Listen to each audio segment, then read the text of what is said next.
25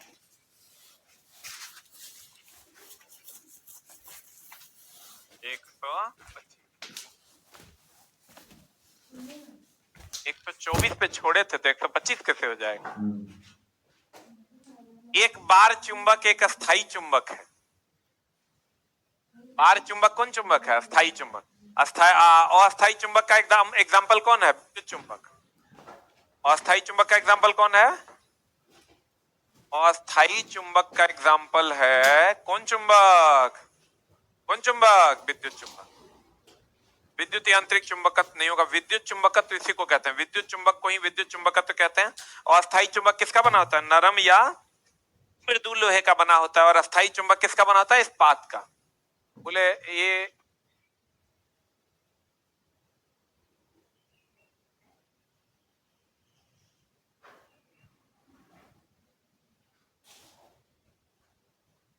hello, अगला, शीतल पेय फिज उत्पन्न करने के लिए निम्नलिखित में से क्या शीतल पेय में फिज, फिज बोले तो सनसनाहट, उत्पन्न करने के लिए निम्नलिखित में से क्या मिलाया जाता है? कार्बोनिक अम्ल मिलाया जाता है। एगो चीज और ध्यान रखिएगा कि जब हम लोग कोक वगैरह पीते हैं तो उसमें CO2 होता है, वो H2O से अभिक्रिया करता है और क्या बना देता है? तो उसमें H2CO3 बना देता है। क्या बना देता है? क्या बना देता है? H2CO3, जिसको हम लोग कहते हैं कार्बोनिक अम्ल। क्या कहते हैं? और जितना पेय पदार्थ है सब में क्या होता है? कौन गैस होता है? CO2। अब पेय पदार्थ किसमें किसका मिश्रण है? द्रव में गैस का। कौन गैस का?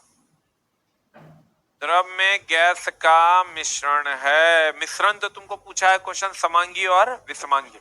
समांगी जो समान रूप से घुल मिल जाए, विषमांगी जो समान रूप से घुले मिले नहीं, उसे हम विषमांगी कहते हैं। सल्फ्यूरिक अम्ल को सीसा संचायक सेल में स्टोर करते हैं। कहां स्टोर करते हैं? सीसा संचायक सेल में स्टोर करते हैं। किसको? सल्फ्यूरिक अम्ल को। एसिटिक एसिड की अगर हम बात करें कहां पर? विनेगर में। एसिटिक एसिड की अगर हम बात करें तो विनेगर, और साइट्रिक एसिड की बात करें तो नींबू। साइट्रिक एसिड की बात करें तो क्या? नींबू। नींबू में क्या होता है? Citric acid.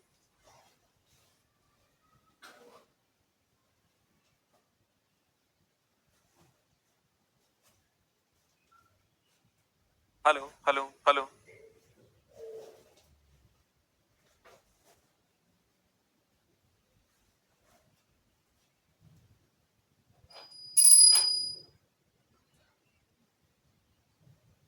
वीडियो रुक गया है, 1 मिनट चलने लगेगा भाई।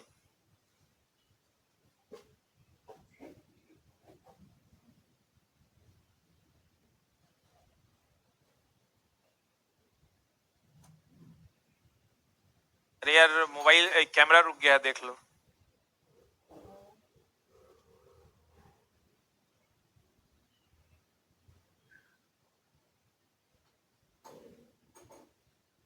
चलिए नहीं रहा है। हाँ ठीक हो रहा है। हेलो, चलो, जितना इलेक्ट्रॉनिक गैजेट्स बना है ना, सब वारंटी के बाद जो है खराब होना। 1 साल का वारंटी है, 1 साल 3 दिन में खराब हो जाए।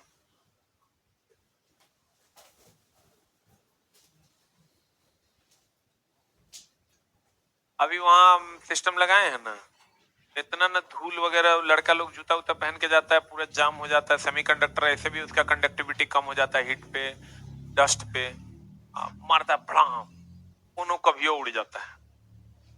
अभी रैम मंगवाए हैं 10, बेकरा की बीमारी लग गया। अगर कैमरा अभी तुरंत बदलवाए हैं, आधे अधूरा दिखा रहा है।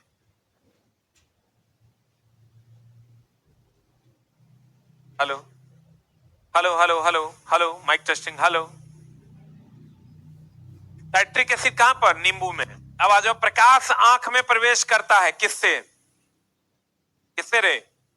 कॉर्निया से। इसमें दोस्त मेरे इसका क्वेश्चन फिक्स है। तुमको जो आंख का क्वेश्चन पूछेगा वो कुछ ही क्वेश्चन है जो फिक्स है, जो कॉर्निया नेत्रदान में। कॉर्निया कहां पर? नेत्रदान में। आइरिस पर आंख का रंग निर्भर करता है, जो काला, नीला और भूरा होता है। प्रकाश को नियंत्रित करने का काम कौन करता है? पुपिल। कौन करता है? पुपिल। प्रतिबिंब कहां बनता है? रेटिना पर। कहां बनता है? रेटिना पर। रेटिना में दो प्रकार की कोशिकाएं होती है, एगो क्षण कोशिका और एगो क्या होता है, शंकु कोशिका। तो क्षण कोशिका प्रकाश की तीव्रता के लिए और शंकु कोशिका प्रकाश के रंग के लिए जिम्मेवार होता है। और रेटिना पर बना प्रतिबिंब होता है वास्तविक, उल्टा और वस्तु से छोटा। कैसा प्रतिबिंब होता है? वास्तविक, उल्टा और वस्तु से कैसा? छोटा। कहां पर बना प्रतिबिंब? रेटिना पर। रेटिना पर बना प्रतिबिंब कैसा होता है? वास्तविक, उल्टा और वस्तु से छोटा। लेंस में सबसे अधिक क्या होता है? आंख के लेंस में प्रोटीन क्या होता है? नेत्रदान में किसका उपयोग करते हैं? कॉर्निया का। किसका उपयोग करते हैं? रेटिना में कितने प्रकार की कोशिका? क्षण और शंकु। क्षण कोशिका प्रकाश की तीव्रता के लिए, शंकु कोशिका प्रकाश के रंग के लिए। इसका जो एकदम जो ट्रेंड तुम्हारा दिख रहा है क्वेश्चन का, उसमें सबसे ज्यादा तुमको क्वेश्चन पूछेगा तो कॉर्निया नेत्रदान में। कॉर्निया कहाँ? नेत्रदान में। दोस्त यो बात हम कह देते हैं, क्वेश्चन का लेवल अप जा सकता है, इसलिए एकदम आराम से तैयारी करके जाना पूरा, ठीक ना?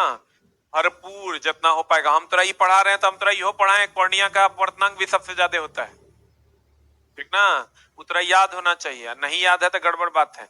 अगर हम बात करें कॉर्निया का उपयोग, एकदम सिंपल क्वेश्चन अगर पूछेगा जैसे ट्रेंड में भी पूछ रहा है तो क्वेश्चन इससे बाहर नहीं जाएगा, लेकिन अगर टफ किया तो जाएगा। रेटिना वास्तविक, उल्टा और वस्तु से कैसा? छोटा। कितनों टफ करेगा तो इसकी गारंटी हम दे रहे हैं दोस्त की एसके झा सामान्य विज्ञान 5th एडिशन से बाहर एक भी क्वेश्चन नहीं जाएगा। तो जितना बार पढ़ सकता है पढ़ो। रेटिना कैसा प्रतिबिंब बनता है? वास्तविक, उल्टा और वस्तु से छोटा। रेटिना में कितने प्रकार की कोशिका है? दो प्रकार की, एगो क्षण कोशिका, एगो शंकु कोशिका। क्षण कोशिका प्रकाश की क्या के लिए? तीव्रता के लिए। और शंकु कोशिका प्रकाश के क्या के लिए? रंग के लिए। क्षण कोशिका प्रकाश की तीव्रता के लिए और शंकु कोशिका प्रकाश के रंग के लिए। आइरिस पर आंख का रंग निर्भर करता है। आंख का रंग किस पर निर्भर करता है? आंख का रंग निर्भर करता है आइरिस पर। कॉर्निया नेत्रदान में यूज करते हैं। सिलियरी मांसपेशी जो होता है ये लेंस की फोकस दूरी को एडजस्ट करता है, लेंस की फोकस दूरी को समायोजित करता है। लेंस की फोकस दूरी को क्या करता है? समायोजित करता। लेंस की फोकस दूरी को क्या करता है? समायोजित करता है। कौन? सिलियरी मांसपेशी। कौन? सिलियरी मांसपेशी। सिलियरी मांसपेशी जो है लेंस की फोकस दूरी को क्या करता है? समायोजित करता है। लेंस की फोकस दूरी को क्या करता है दोस्त मेरे? समायोजित करता है। आंख के लेंस में सबसे अधिक क्या होता है? प्रोटीन। लेंस में सबसे अधिक क्या होता है? प्रोटीन। कैसा प्रतिबिंब बनाता है? वास्तविक, उल्टा और वस्तु से छोटा। नेत्रदान में किसका उपयोग करते हैं? कॉर्निया का। नेत्रदान में कॉर्निया का। इसका आंसर बता दो क्या हो जाएगा? कॉर्निया ना। प्रकाश आंख में प्रवेश करता है किसके माध्यम से? कॉर्निया के माध्यम। किसके माध्यम से? प्रकाश नेत्र में प्रवेश करता है कॉर्निया के माध्यम से। कहता है अक्रिय गैस। अक्रिय गैस से क्वेश्चन अगर पीरियोडिक टेबल की तरफ मूव करेगा तो रहेगा जरूर। अक्रिय गैस की दोस्त ये बात एकदम दिमाग में एडजस्ट कर लो, A to Z पढ़ के जाना। बहुत अच्छी बात है, जे चैप्टर से पूछेगा वह बनाएंगे। तुम्हारा ऐसा नहीं है कि तुम 10 दिन पढ़ेगा कोई चैप्टर, पहले से तुम्हारा सारा पढ़ा हुआ है, तो कुछ भी छोड़ के नहीं जाना। रिस्क क्यों लेना है? इधर उधर बहक गया तो मामला हो जाएगा गड़बड़। और रेलवे का चला हमेशा से इतिहास रहा इधर उधर भटकने का। नहीं भटका तो पहले ये वो चीज और है, पहला दिन जो ट्रेंड रहेगा वो आखिरी दिन तक वही ट्रेंड रहेगा। आई कब कब हुआ है? 21-22 में भी हुआ, अभियो यही हुआ, 18-19 में यही हुआ था। जो ट्रेंड पहला दिन फॉलो हुआ, डेटा बदल बदल के सारे एनालिसिस से बंद हो गया कि तुरा हम कहेंगे सेकेंड डे मामला ठीक हो जाएगा। अब एनालिसिस होगा नहीं, लेकिन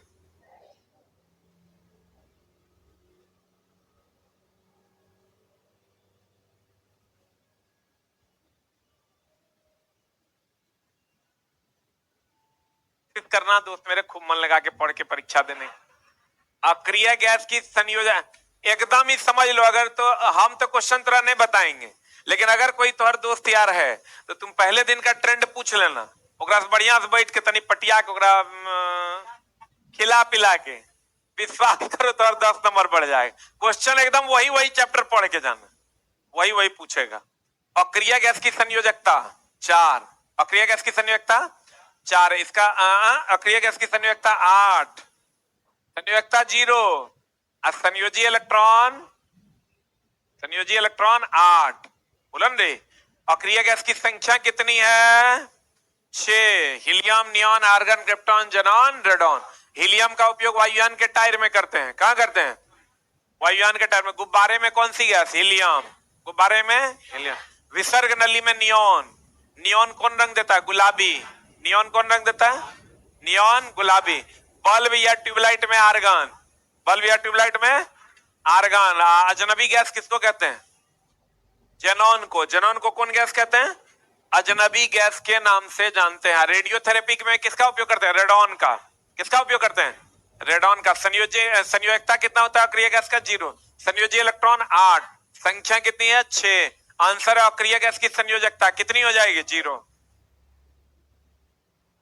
कौन सी गैस अम्ल वर्षा से संबंधित नहीं है? बता क्या होगा? कौन सी गैस? देखो अम्ल वर्षा से संबंधित तो दुए को है, SO2 और NO2 होगा, लेकिन यहाँ NO भी दिया है तो ये भी काम चलाऊ चल जाएगा, चूंकि एक एक ऑप्शन सेलेक्ट करना है। तो आंसर क्या हो जाएगा? NH3। NH3 मूत्र की गंध किसके कारण होती है? NH3 के कारण। मछली की गंध किसके कारण होती है? NH3। NH3 बोले तो अमोनिया। NH3 बोले तो अमोनिया। अगर ये तीनों में से एक चुने, सब में से एक चुनना हो कि अम्लीय वर्षा किसके कारण होती है, तो क्या चुनेंगे? SO2। सही है। अम्लीय वर्षा में पीएच मान 7 से कम। 7 से कम ना। आप मुंह में सड़न होता है 5.5 से कम। मुंह में जो सड़न होता है 5.5 से कम पीएच रहेगा तो मुख में क्या होगा? सड़न होगा। और टूथपेस्ट कैसा होता है? क्षारीय। टूथपेस्ट कैसा होता है? क्षारीय। और मुख कैसा होता है? अम्लीय। मुख कैसा होता है? अम्लीय। अमोनिया के मूत्र की गंध और मछली की गंध किसके कारण? अमोनिया के कारण।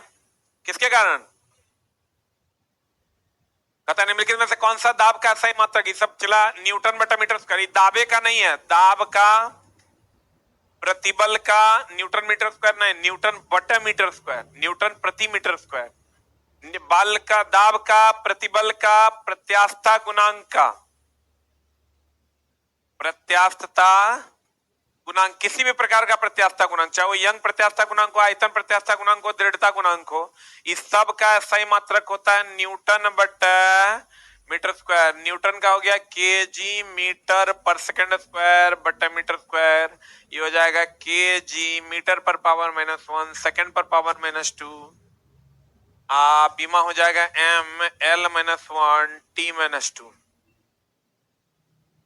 दाब का तुमको फॉर्मूला पूछा था, लेकिन फॉर्मूला पूछा था हिसाब किताब से पूछा। दाब बराबर तो हम लोग याद करते हैं ना, बल बटे क्षेत्रफल। दाब बराबर बल बटे क्षेत्रफल, लेकिन एक और होता है प्रणोद बटे क्षेत्रफल। ये तुमको ये फॉर्मूला कहीं नहीं मिलेगा इसके जैसा सामान्य विज्ञान छोड़ के। देखना दाब बराबर बल बटे क्षेत्रफल के बराबर में लिखा हुआ है प्रणोद बटे क्षेत्रफल। H2O को जो काट के द्रव्यमान अनुपात जो पूछा था H और O का 2:16 1:8, इहो पूछा, दोनों फॉर्म में लिखा हुआ है। बुक में देखना काट के हम लिख दिए, है बहुत आसान, लेकिन लिखल दोनों फॉर्म में। दाब बराबर बल बटे क्षेत्रफल या प्रणोद बटे क्षेत्रफल। प्रणोद का मात्रक पूछता है न्यूटन। प्रणोद एक प्रकार का क्या है? बल है। प्रणोद एक प्रकार का क्या है? बल है। अब प्रणोद का सही मात्रक क्या होगा? न्यूटन। प्रणोद का न्यूटन। प्रणोद को हिंदी में थ्रस्ट कहते हैं। प्रणोद को हिंदी में क्या कहते हैं? थ्रस्ट।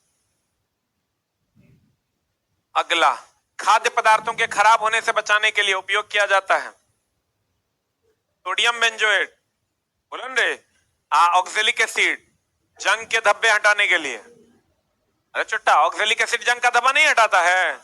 आइए खाली वर्क फॉर एनर्जी तो नहीं पढ़ना शुरू कर दिया है?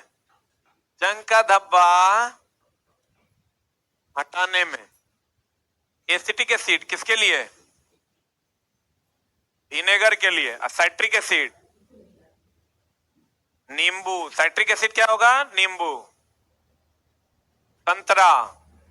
बेंजोइक एसिड या सोडियम बेंजोएट का उपयोग खाद्य पदार्थों के परिरक्षण में, जितना सेब वगैरह पे स्प्रे मारते रहता है वो सब क्या है? ये कहता है सर आपका किताब का ऑब्जेक्टिव याद कर लेंगे तो हो जाएगा, एकदम नहीं होगा। अरे भाई ऑब्जेक्टिव साइंस तो याद करता है तुम लोग, ये हिस्ट्री है रे। अगला कहीं का बिना समझे होगा? याद कर लेगा, मार देगा। तुम कितना बड़का तुम यदक्कड़ है, तू याद कर लेगा तुम? फालतू वाला बात हो गया। तुम ही समझो, चला पढ़ने वालों की संख्या बहुत कम है, आप अच्छे से पढ़िए, आपका हो जाएगा। देखना ना 30, 32, 35 पे दम तोड़ दिया सब। आज पढ़ने वाला है 67 नंबर 65 नंबर ला के बैठा हुआ है। तो इसलिए आप अच्छे से पढ़िए, एकदम हो जाएगा। छोटी आंत की आंतरिक भित्ति पर हजारों उंगली की तरह ऊर्ध्व होता है, इन्हें क्या कहा जाता है? विल्ली। विल्ली ना। आप फेफड़े में कौन होता है? एल्वियोली। विल्ली का आकार कैसा होता है? इसका आकार अंगुली नुमा होता है। कैसा होता है? कैसा होता है रे? उंगली नुमा होता है। और इसका आकार कैसा होता है? उंगली नुमा होता है। और यह भोजन पाचन रस को क्या करता है? भोजन रस को अवशोषित करता है। भोजन रस को अवशोषित करता है। कहां होता है? छोटी आंत में। भोजन रस को अवशोषित करता है। लम्स सब कुछ नहीं है। एल्वियोली कहां होता है? फेफड़ा में। एल्वियोली कहां होता है? फेफड़ा में। अब फेफड़ा में क्या करता है? गैसों का आदान प्रदान। गैसों का क्या करता है? आदान प्रदान।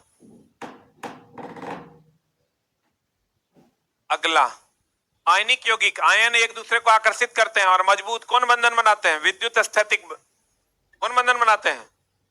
विद्युत स्थैतिक बलों के द्वारा जुड़े होते हैं।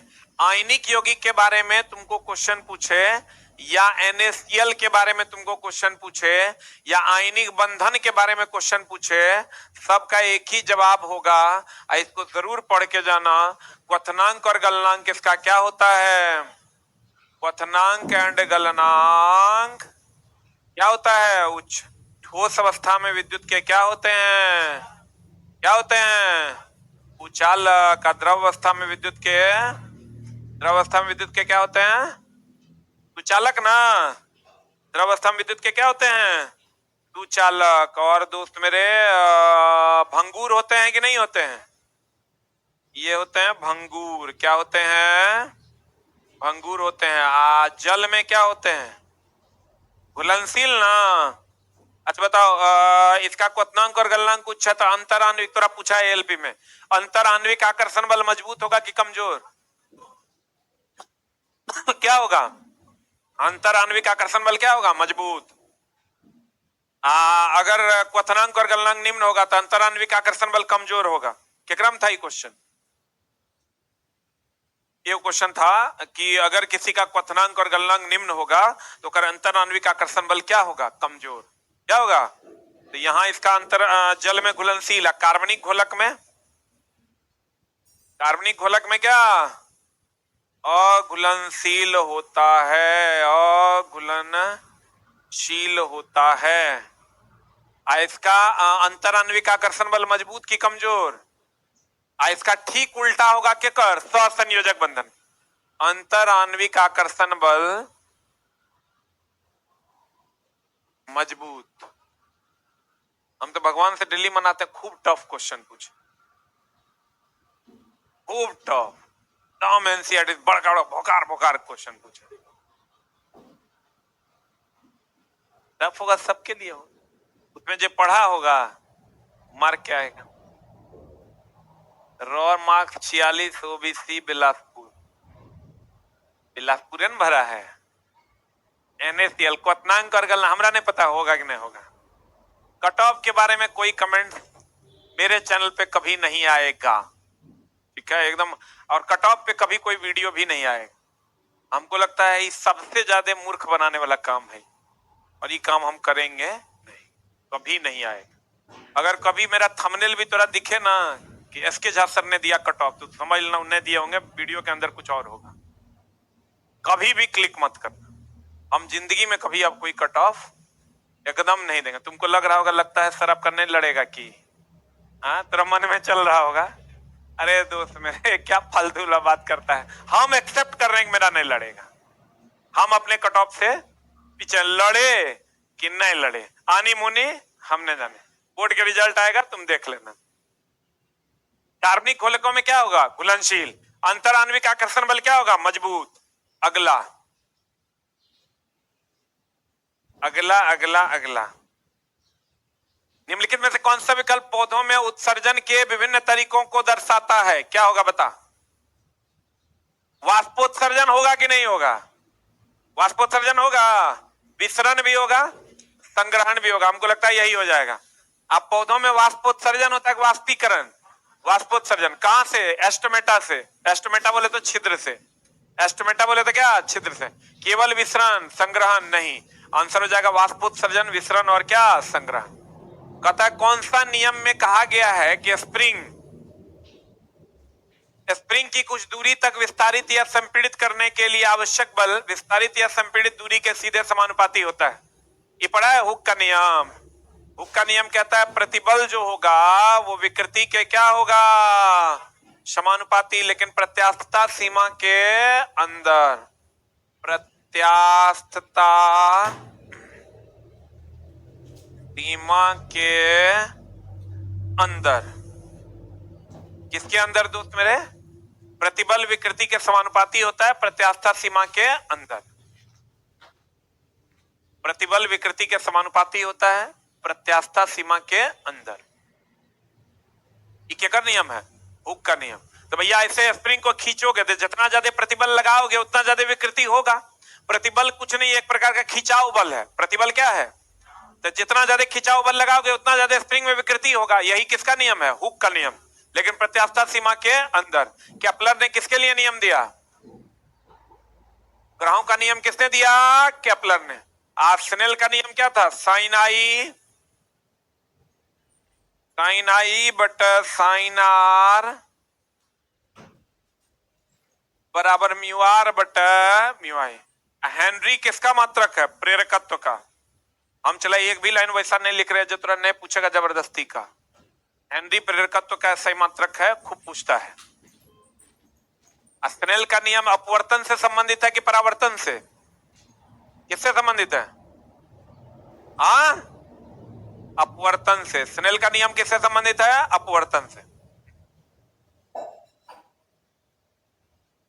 स्नेल का नियम किससे संबंधित है? अपवर्तन से। स्नेल का नियम किससे संबंधित है? अपवर्तन से संबंधित है। साइन आई बटा साइन आर बराबर म्यू आर बटा म्यू आई। अब परावर्तन का नियम सभी प्रकार के दर्पण पर लागू होता है कि एक प्रकार के? सभी सतहों पर लागू होता है कि एक सतह पर? सभी सतहों पर ना। एक चीज का और ध्यान रखना, अभी जैसे क्वेश्चन पूछ रहा है उसके हिसाब से तो तरीका कोई है भेजो तो। कौन है? परावर्तन का नियम सभी पर लागू होता है कि एक प्रकार पर? सभी प्रकार के दर्पण पर लागू होता है। किसका नियम? परावर्तन का नियम। आप परावर्तन का नियम में एक चीज का ध्यान रखना दोस्त मेरे, कि आपको क्वेश्चन पूछेगा यार बिग बूस्टर पे फिर से लॉगिन आईडी पासवर्ड।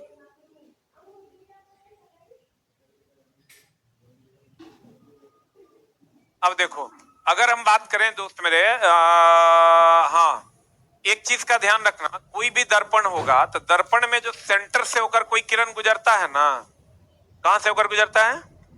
सेंटर से होकर गुजरता है, वो सीधे गुजर जाता है, उसमें कोई डेविएशन नहीं होता है। और लेंस में अगर कहोगे तो ऑप्टिकल सेंटर से, प्रकाशीय बिंदु से जो कोई किरण गुजरता है तो वो सीधे गुजर जाता है। कहां से? कहां से? ऑप्टिकल सेंटर से अगर कोई किरण गुजरता है तो वो क्या होता है? सीधे गुजर। प्रकाशीय केंद्र से कोई किरण गुजरेगा सीधे गुजर जाएगा, यहाँ सेंटर से कोई किरण गुजरेगा तो उसी रास्ते पर क्या होगा? लौट जाएगा। बोलन रे। आइए क्वेश्चन तो सबको पता होगा कि अगर उत्तल लेंस है तो ये समानांतर आएगा तो कहां पर मिलेगा? फोकस पर। ये क्वेश्चन पूछा भी है। और अगर दर्पण है, अवतल दर्पण है, तो यहाँ इसमें भी अगर समानांतर आएगा तो कहां पर मिलेगा? फोकस पर। अब फोकस से निकलेगा तो क्या हो जाएगा? समानांतर। और यहाँ भी फोकस से निकलेगा तो क्या हो जाएगा? समानांतर। बोलो हाँ, बोलो रे हाँ। अरे तो भाई पासवर्ड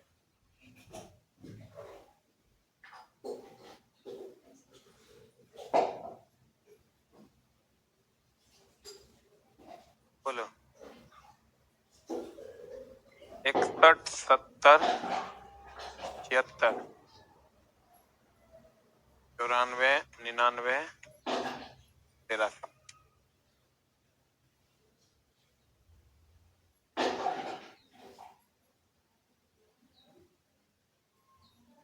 क्वेश्चन नंबर बताइए।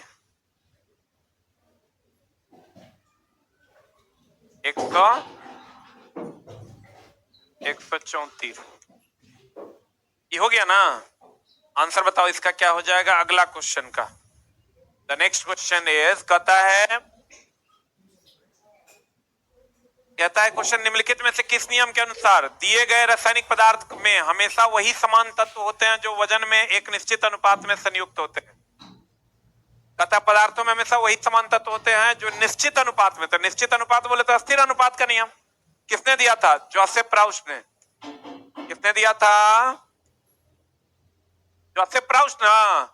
तत्वों की ऊर्जा, एक क्वेश्चन इस बार पूछा था कि बताओ रिएक्टेंट का द्रव्यमान प्रोडक्ट के द्रव्यमान के बराबर है या द्रव्यमान कभी नष्ट नहीं हो सकता। ये किसका नियम है? तो कहेंगे द्रव्यमान संरक्षण का सिद्धांत।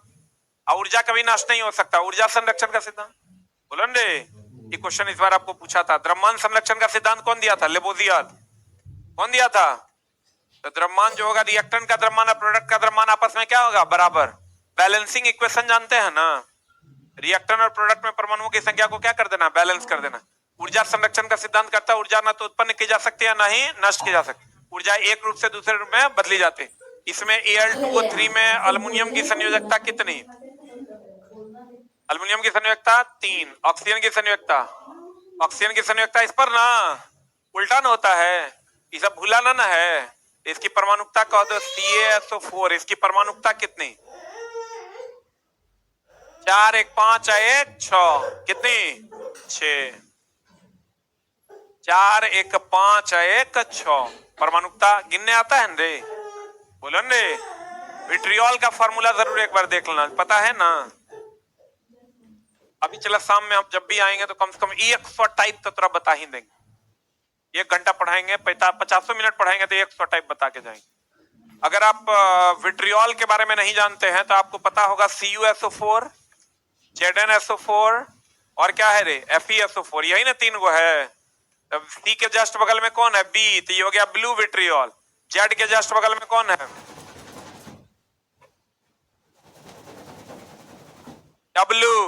WXYZ, तो ये हो गया white vitriol. I G, F के जस्ट बगल में G है ना, है ABCDEFG, तो F हो गया ग्रीन विट्रियोल।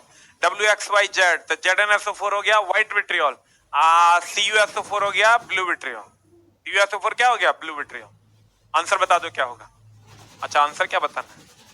ये आदत हो गया ऑब्जेक्टिव पढ़ाते पढ़ाते। CuSO4 के साथ कितना H2 होता है? 5। ये दोनों के साथ कितना H2 है? 7। सोडियम का धवन सोडा के साथ कितना? 10। जिप्सम पूछिए दिया था 100 डिग्री सी पर गर्म करेंगे तो प्लास्टर ऑफ पेरिस बनेगा। बोले याद रहेगा ना? अरे बोलो ना रे। ये क्वेश्चन जो तुमको इस बार भी पूछा था जिप्सम को, फिर पूछेगा। जिप्सम को 100 डिग्री सी नहीं पूछा है, खाली पूछा है जिप्सम से क्या बनता है। जिप्सम का फॉर्मूला क्या होता है? CaSO4 into 2H2O। इससे क्या बनता है? Plaster of Paris. आई हो जाता है CaSO4। इसी को लिखा था बोर्ड की calcium sulphate hemihydrate. Calcium sulphate hemihydrate 100 degree C या कितना केल्विन? 373 केल्विन। 100 डिग्री सी या कितना केल्विन? 373 केल्विन। तो जिप्सम को 100 डिग्री सी पर गर्म करेंगे तो क्या बनेगा? Plaster of Paris. क्या बनेगा? कितना केल्विन? 300 केल्विन है, 373 केल्विन पर। 300 केल्विन की 373, 373 केल्विन पर जब गर्म करेंगे जिप्सम को, या 100 डिग्री सी पर या 373 केल्विन पर, तब क्या बन जाएगा? Plaster of Paris. ALP 2024 का क्वेश्चन है। कम से कम चला हम 10 बार पढ़ाए हूं, 10 बार से भी ज्यादा।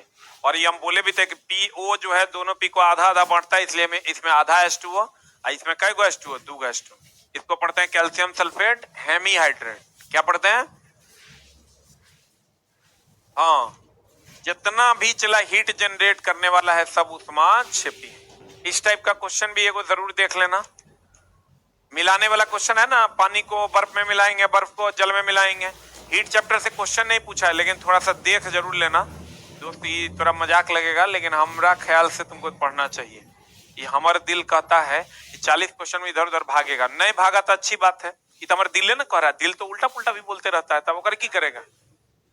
अच्छा ई कोई के कह सकता है कि पूछेगा, तुम हूं पढ़वे करता है तो केकरा आधार पे कोई भी अंदाजा लगाता है? प्रीवियस ईयर के आधार पर। कोई भी अंदाजा तुम किसके आधार पे लगाओगे?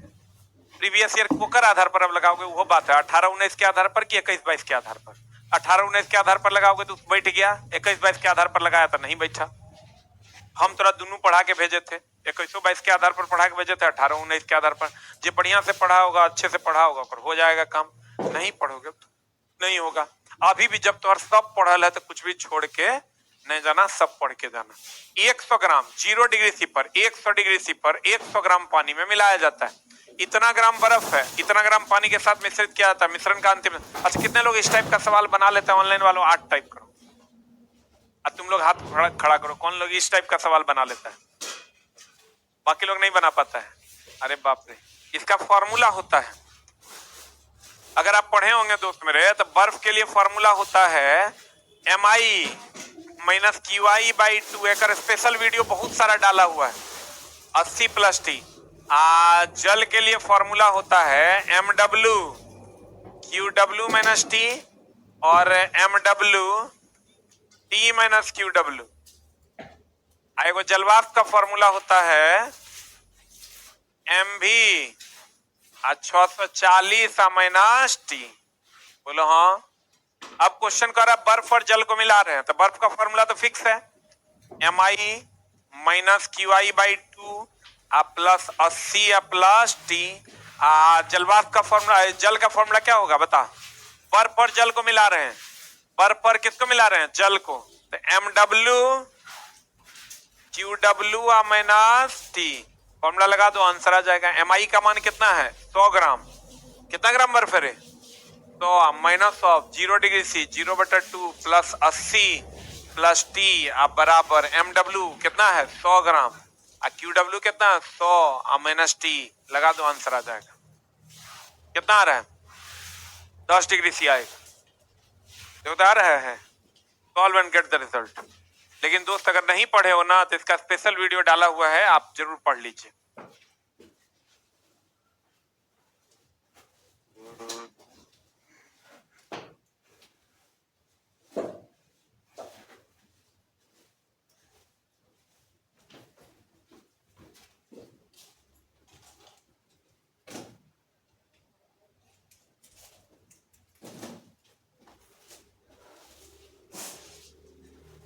हो गया? तो लिखे इस टाइप का सवाल मेरे किताब में टाइप वाइज दिया हुआ है, पूरा थ्योरी के साथ। वीडियो को हो गए यूट्यूब पे उपलब्ध। अगला पता क्या होगा? इतना 100 बना देगा ना, इतना इतना के 3 प्रतिरोध समानांतर क्रम में संयोजित। तो इस संयोजन का प्रतिरोध क्या होगा? समानांतर में तो 1/, कर देंगे ना हो। 1/10 1/15 1/30 सॉल्व कर देंगे, आ जाएगा आंसर। बोलो रे। श्रेणी समानांतर एक बार जरूर देख के जाना। श्रेणी क्रम में की अगर हम बात करें तो समतुल्य प्रतिरोध महत्तम की न्यूनतम। श्रेणी और समानांतर, श्रेणी क्रम में समतुल्य प्रतिरोध महत्तम की न्यूनतम। महत्तम है इसमें न्यूनतम। घर में हम लोग कैसा वायरिंग करते हैं? किस क्रम में? समानांतर क्रम में। श्रेणी क्रम में अगर हम बात करें दोस्त मेरे, तो फ्यूज किस क्रम में लगाते हैं? श्रेणी में MCB। घर की वायरिंग किस क्रम में? समानांतर। आमीटर किस क्रम में लगाते हैं? आप वोल्टमीटर, वोल्टमीटर किस में लगाते हैं? समानांतर। वोल्टमीटर किस में लगाते हैं? समानांतर में लगाते हैं। आमीटर किस क्रम में लगाते हैं? श्रेणी क्रम में। गैल्वेनोमीटर, गैल्वेनोमीटर किस क्रम में लगाते हैं? श्रेणी क्रम में। हम बार बार कहते हैं दोस्त 1/R टोटल बराबर 1/R1 प्लस 1/R2। जब समतुल्य निकालोगे ना, इसका जो R टोटल होगा वो हो जाएगा R1 R2 बटा, इसको पलट के ही आंसर होगा। आई तोरा पूछा भी है, R1 R2 बटा R1 प्लस R2।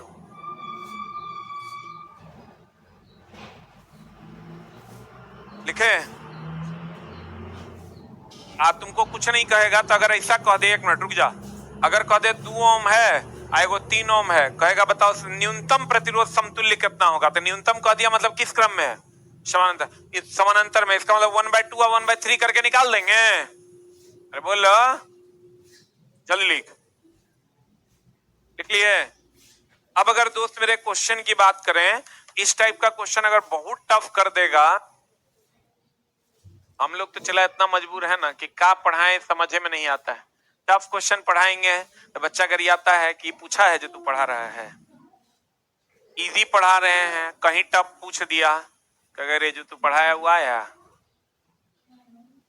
अब करें तो करें क्या, ही बता। हमरा जे तू कहेगा हम कर दें। हमरा दोनों आता है, हमरा चला इजियो आता है, टफो आता है, तुम कहेगा दोनों पढ़ा दीजिए, बोलन रे हम तो दोनों पढ़ा दिए हैं ऑलरेडी, एनसीईआरटी पूरा पढ़ा दिए हैं। टफ क्वेश्चन की तो समझो ये 1 महीना से खाली टफ क्वेश्चन नहीं करवा रहे हैं क्योंकि पूछ नहीं रहा है, लेकिन उससे पहले का अगर तुम A to Z 3-3 line 5-5 line के क्वेश्चन करवाए, सब क्वेश्चन ही करवा दिए अभी। लेकिन अगर दे देंगे ना टेस्ट में, अगर हम दे दें टफ क्वेश्चन, कहेगा हो इसके जाके यहाँ टेस्ट मारने लायक नहीं है, पैटर्न कहीं और है, टेस्ट में क्वेश्चन कहीं और है। हम दे दें अभी जैसा पूछा है उस हिसाब से, अभी एग्जाम हॉल में जाएगा क्वेश्चन पूछ दे टफ, कहेगा इसके जा लॉलीपॉप लॉलीपॉप देके ठग लिया क्वेश्चन सेट में, वहां था वो क्वेश्चन, पता नहीं चलता है चला कि हम करे था, मेरे जगह पे तू रहता तो की करता। तो हम बोले हम जो क्वेश्चन सेट करता हम बोले तनी भारियो डालो तनी हल्को डालो, ताकि बच्चा ये ना कहे कि वहां भारी था यहाँ हल्का था। तो दोस्तों कुछ तो करना पड़ेगा ना। हम जो चैप्टर, अब तुम देखो अभी हम थोड़ा हिट चैप्टर साउंड चैप्टर पूछवे नहीं किया, नहीं पूछा, हिट भी नहीं पूछा। अब उसका क्वेश्चन अगर नहीं देते हैं, ऐसा भी होता है कि रेलवे में 40 क्वेश्चन मेंस में 20 क्वेश्चन हिट पूछ दिया था, जबकि सिलेबस में एक ही चैप्टर वो अकेले था, 16 चैप्टर में एक चैप्टर से मात्र 20 क्वेश्चन पूछ दिया था। अब की करें बता, तू मेरे जगह पे रहेगा तो क्या करेगा। हम क्या करते हैं, हम एक बात कहते हैं बच्चा को, रेलवे का पैटर्न कभी भी अप डाउन मारता है, तुम जितना है सिलेबस पूरा का पूरा पढ़ के जाओ, कुछ भी छोड़ के मत जाओ, ठीक ना। एक भी सब्जेक्ट का कुछ भी जितना मैक्सिमम हो पाता है उतना पढ़ के जाइए। ये अगर इस टाइप का क्वेश्चन तुमको दे देगा तो ये दिखता सीरीज में है, लेकिन ये होता किसमें है, पैरेलल में। अगर ये मान लो 2 ओम दे दिया, ये 3 ओम दे दिया, ये 4 ओम दे दिया, तुमको कहेगा समतुल्य प्रतिरोध बताओ कितना होगा, तो कैसे निकालिएगा, कैसे निकालिएगा। ये दोनों सीरीज में कि पैरेलल में, सीरीज की पैरेलल, ये दिखता है सीरीज में लेकिन होता किसमें है, पैरेलल में। तो अब तो निकाल दीजिएगा ना, 1/r total is equal to कितना हो जाएगा, 1/2 प्लस 1/3 प्लस 1/4। पूरा पढ़ के जाओ, कुछ नहीं छोड़ के जाना, ये पूछेगा वही बनाएंगे आंसर। कितना हो जाएगा, जो आएगा तो आंसर हो जाएगा, बना लेगा ना। ये वो चीज का और ध्यान रखना, विद्युत धारा हमेशा खुले परिपथ में प्रवाहित होगा, खुले परिपथ में विद्युत धारा का प्रवाह नहीं होता। ये वो चीज और ध्यान रखना, खुले परिपथ में, खुला परिपथ में, खुला परिपथ में धारा का मान कितना, 0, आप प्रतिरोध का मान अनंत, क्योंकि आई बराबर क्या होता है, भी बराबर क्या होता है, आर बराबर क्या होता है, आर बराबर क्या होता है, भी बटा आई। तो आई का मान 0 हो जाएगा तो आर का मान क्या हो जाएगा, अनंत। आई का मान 0 तो आर का मान अनंत, आई का मान 0, आर का मान क्या होगा, अनंत। बोलबे नहीं करता है, आई का मान 0 होगा तो आर का मान क्या होगा, अनंत। तो खुले परिपथ में आई का मान 0 और आर का मान अनंत। लिखा।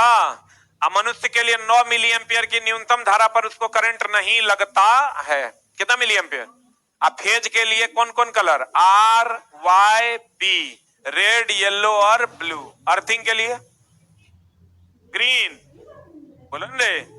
न्यूट्रल के लिए ब्लैक, अरे बोलो रे, ओ करता है। अगला, एक वस्तु 15 सेंटीमीटर फोकस दूरी, इस टाइप का भी क्वेश्चन देख के जाना रे दोस्ती। तो थोड़ा पूछा है, तो तुम्हारा कर्तव्य है कि आवर्धन का क्वेश्चन देख के जाए, ये एकदम 100%। एक वस्तु 15 सेंटीमीटर फोकस दूरी वाले अवतल लेंस, ये अवतल लेंस और लगा हुआ है तो फोकस निगेटिव की पॉजिटिव, 15 सेंटीमीटर सामने रखा है और उसका प्रतिबिंब इतना सेंटीमीटर की दूरी पर बनता है। तो अवतल में जब भी प्रतिबिंब बनेगा किधर बनेगा, वस्तु की ओर ना। तो वस्तु की ओर बनेगा तो यू का मान, भी का मान क्या हो जाएगा, माइनस की प्लस, अरे भी का मान माइनस 7.5 5 सेंटीमीटर की दूरी पर बनता है। लेंस की आवर्धन का मान ज्ञात करो। कैसे बनेगा? लेंस का आवर्धन क्या फॉर्मूला क्या होता है? m बराबर v बाय यू। तो यहाँ पे यू v और f दिया हुआ है, u का मान नहीं निकल जाएगा? कैसे निकालोगे? 1 by U minus 1 by v बराबर 1 बाय f। यहां से u का मान निकाल दो, u का मान निकाल के यहाँ पुट कर दो, आंसर आ जाएगा। यही अगर दर्पण के लिए होगा तो यहाँ पर माइनस साइन होगा। कौन साइन होगा? वैसे माइनस प्लस का कोई लफड़ा है नहीं, यहाँ सब सारा का सारा ऑप्शन किसमें है? प्लस में। जल्दी लिख।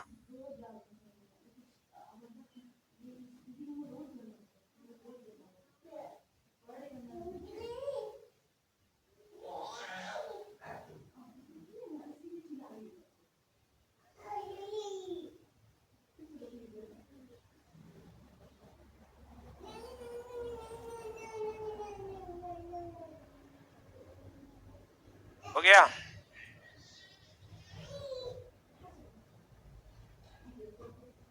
अरे हो गया।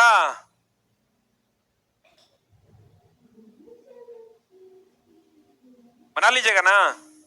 अगला, आवर्त में जब बाएं से दाएं चलते हैं तो धात्विक लक्षण क्या होता है?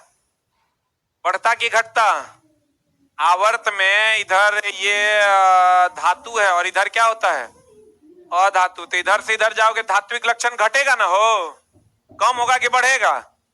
कम होगा, क्योंकि इधर धातु होता है, इधर क्या होता है? अधातु। अब बीच में क्या होता है? उपधातु। उपधातु की संख्या कितनी है? 7। कितनी? 7। कौन कौन? Boron, silicon, germanium, arsenic, antimony, tellurium और पोलिनियम। सही है। और उसी को बोर्डरलाइन तत्व कहते हैं। प्रेशर कुकर में क्या होता है? उच्च दाब के कारण, आंसर बता। उच्च दाब के कारण पानी निम्न ताप पर उबलने लगता है कि उच्च दाब के कारण उच्च ताप पर उबलने लगता है? क्या होगा आंसर?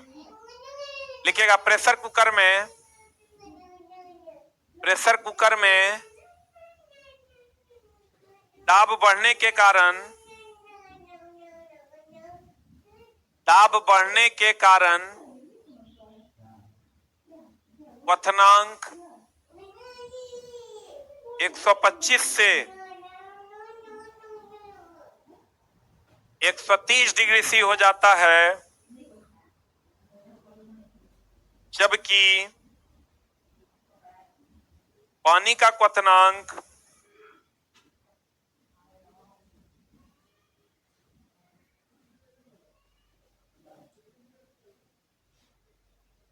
जबकि पानी का क्वथनांक 100 डिग्री सी होता है। पानी का क्वथनांक क्या होता है? ये वो लड़का लिख रहा है, गुरुजी मेरा बिना जॉबे के शादी हो गया। इतना बढ़िया बात तो हुआ, समस्या क्या है? ये तुमको तो मिठाई खिलाना चाहिए हम लोग को। हमको नहीं खिलाओ, कम से कम ये लोग को तो जरूर खिला दो। देखो तो बताओ, अगर 100 डिग्री सी पर पानी खोलता है, आप प्रेशर बढ़ेगा तो आपको पता होगा कि बताओ प्रेशर कुकर में वॉल्यूम कांस्टेंट रहता है कि नहीं रहता है? अरे पूरा रबर उबर लगा के वॉल्यूम को कांस्टेंट करके टाइट रखते हो, तो वॉल्यूम कांस्टेंट रहेगा तो प्रेशर और टेम्परेचर का रिलेशन डायरेक्टली कि inversely? Pressure is directly proportional to temperature when volume is constant. Pressure is directly proportional to temperature when volume is constant. तो जब गैस प्रेशर कुकर में आप खाना बनाए होंगे तो प्रेशर जब बढ़ता है तो वॉल्यूम कांस्टेंट है तो प्रेशर बढ़ेगा, टेम्परेचर बढ़ेगा। तो जो 100 पर पानी खोलता है वो 125 कर देता है, पानी तेजी से खोलता है, खाना जल्दी बन जाता है। अरे बोलो, आंसर बता क्या हो जाएगा? एक की भी किसी उच्च दाब के कारण पानी उच्च तापमान पर उबलने लगता है। कितना तापमान? 125 से। प्रेशर कुकर किस सिद्धांत पर काम करता है? गेलुसाक के नियम। किसके नियम? गेलुसाक का नियम। किसके नियम पर काम करता है? गेलुसाक के नियम।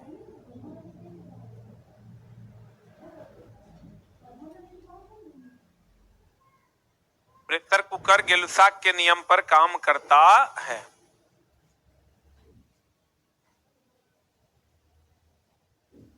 हो गया? प्रेशर कुकर किसके सिद्धांत पर काम करता है?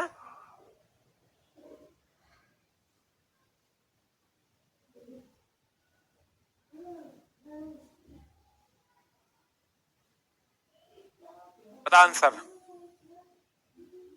शरीर, मुद्रा और संतुलन, अनुमस्तिष्क न रे, अरे पीछे से ही ना कंट्रोल होता है। मेडुला श्वसन के लिए, मेडुला किसके लिए? मध्य मस्तिष्क आंख के लिए, मध्य मस्तिष्क किसके लिए? आंख के लिए। संतुलन की क्रिया किसके लिए? अनुमस्तिष्क। मध्य मस्तिष्क किसके लिए? आंख के लिए। एक आंसर बता। कार्बोहाइड्रेट के विभिन्न प्रकार के संदर्भ में निम्नलिखित पर विचार कीजिए। कीजिए विचार। अमीनो अम्ल, मड और शर्करा, उपर्युक्त में से कौन सा कार्बोहाइड्रेट का प्रकार अमीनो अम्ल है रे? अमीनो अम्ल तो प्रोटीन बनाता है, अमीनो अम्ल से कार्बोहाइड्रेट बनता है। अमीनो अम्ल से क्या बनता है?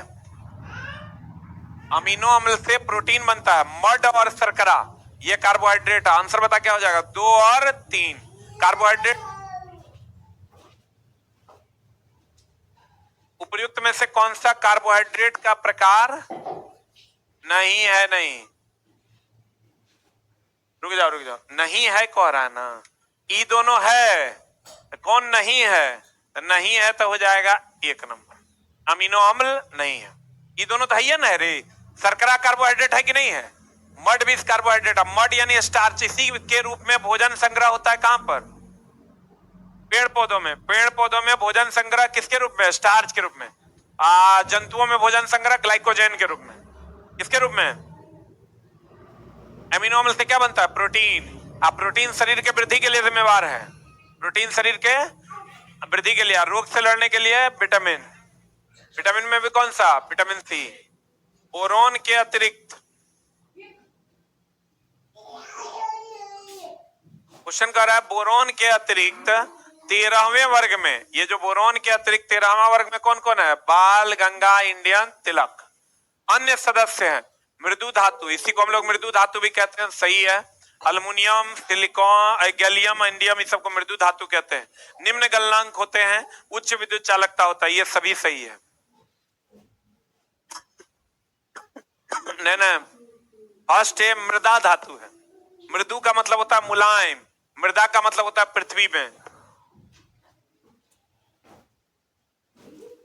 मृदु का मतलब क्या? मुलायम। मृदा का मतलब जो जमीन में पाया जाता है। तो फर्स्ट ए को कौन धातु कहते हैं? मृदा धातु। और सेकेंड को क्या कहते हैं? क्षारीय मृदा धातु। मानव नेत्र में तंत्रिका कोशिका और सलका और शंकु। सलका और क्या? शंकु। सलका का मतलब हो गया छड़। छड़ और शंकु कोशिका के विषय में निम्नलिखित में से कौन सा कथन सही है? बता क्या होगा? आपको पता है शंकु कोशिका प्रकाश के रंग के लिए ना, शंकु कोशिका प्रकाश के रंग के लिए, छड़ कोशिका प्रकाश की क्या के लिए? तीव्रता के लिए। आंसर बता दो क्या होगा? एक भी किसी छड़ कोशिका प्रकाश, तीव्र प्रकाश के लिए सुग्राही होता है। छड़ कोशिका तीव्र प्रकाश के लिए क्या होता है? सुग्राही होता है। आई दोनों कोशिका कहां पाया जाता है? रेटिना में।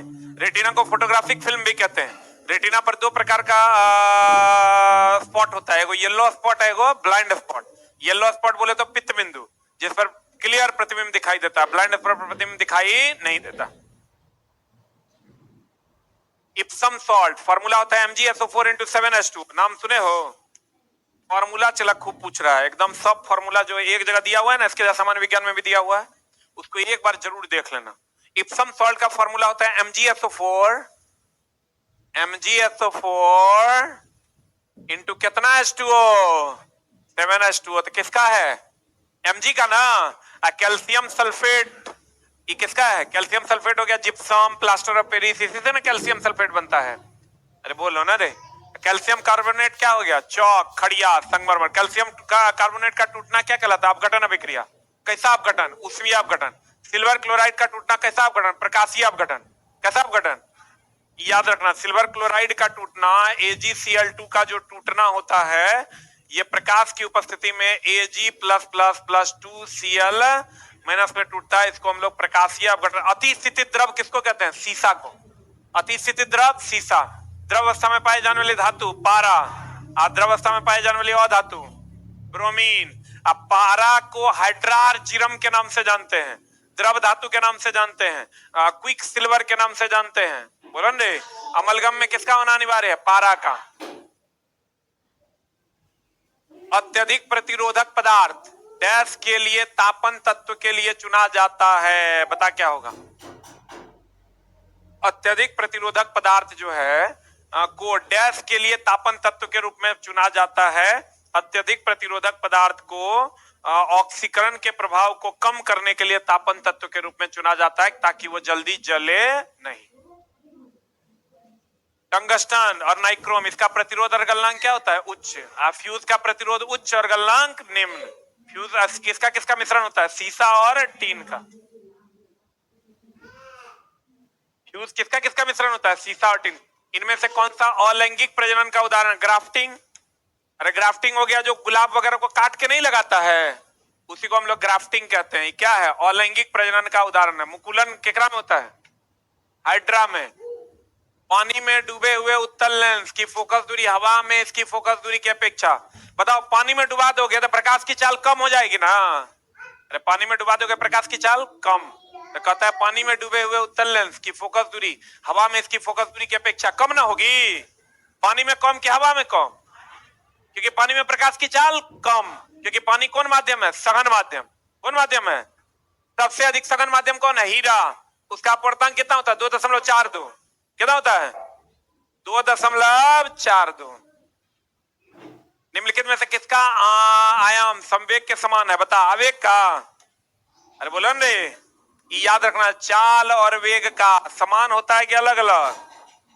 चाल और वेग का समान होता है मीटर पर सेकेंड, और बल और भार का समान होता है, क्या होता है, मात्रक और विमान, न्यूटन। संवेग और आवेग का समान होता है, संवेग और आवेग का समान होता है, क्या होता है, न्यूटन सेकेंड। क्या होता है दोस्त मेरे, न्यूटन सेकेंड। बलाघूर्ण और ऊर्जा का समान होता है, बलाघूर्ण, कार्य, ऊर्जा, इस सब का मात्रक और विमान समान होता है, क्या होता है, जूल।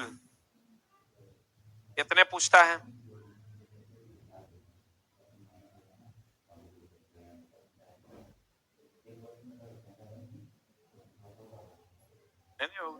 क्वेश्चन कर रहा है फोकल लंबाई क्या हो जाएगी, हो गया। इस सब का मात्रक और विमा क्या होता है, समान। सबका मात्रक और विमा क्या होता है दोस्त मेरे, समान होता है।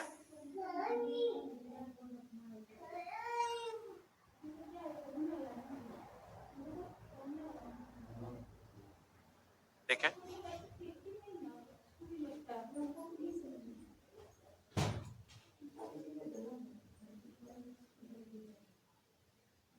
हो गया। चाल और वेग का हो गया मीटर पर सेकंड, बल और भार का क्या हो गया, न्यूटन। संवेग और आवेग का क्या हो गया, न्यूटन सेकंड। बल, आघूर्ण, कार्य और ऊर्जा का सही मात्रा क्या हो गया, जूल। एक आंसर बता। यदि अपवर्तनांक का मान बढ़ता है, एक चीज बताओ, चला एक चीज एकदम हमेशा याद रखना, लाल रंग का, इतना खूब पूछा है इस बार, लाल रंग का तरंग दैर्ध्य और चाल अधिक, बाद बाकी सब कुछ सबसे कम। तो एक बात बताओ, यदि अपवर्तनांक का मान बढ़ेगा, इसका मतलब लाल का अपवर्तनांक सबसे कम, सब कुछ अगर सबसे कम होगा, लाल का वेग और तरंग दैर्ध्य सबसे अधिक, तो इसका मतलब लाल का अपवर्तनांक सबसे कम, विचलन भी सबसे कम। मतलब जिसका अपवर्तनांक कम होकर विचलन कम, बोले वे नहीं करें। जकर अपवर्तनांक ज्यादा होकर विचलन ज्यादा, तो वैज्ञानिक का अपवर्तनांक ज्यादा तो विचलन भी क्या होगा, ज्यादा। और अपवर्तनांक का मान बढ़ता है तो क्या होगा, अपवर्तनांक का मान बढ़ेगा तो विचलन भी ना बढ़ेगा रे। अरे चुट्टा, लाल का तरंग दैर्ध्य और चाल अधिक, अपवर्तनांक कम, विचलन भी कम। विचलन समझते हो, ये जो मुड़ता है सबसे ज्यादा विचलन किसका होता है, वैज्ञानिक का। और सबसे कम विचलन देखो, सबसे ज्यादा यही ना मुड़ रहा है, तो सबसे ज्यादा विचलन किसका होता है, वैज्ञानिक का। और सबसे कम विचलन किसका होता है, लाल का। यह आंसर बता क्या होगा। विचलन घटता है, प्रकाश की दिशा में विचलन बढ़ता है, प्रकाश की दिशा में कोई विचलन नहीं होता है, प्रकाश का वक्र पथ पर गमन करता है। क्या होगा आंसर, ए की बी। जिसका तरंग दैर्ध्य और चाल जाते, उसका प्रकीर्णन, विचलन, सब कुछ क्या कम।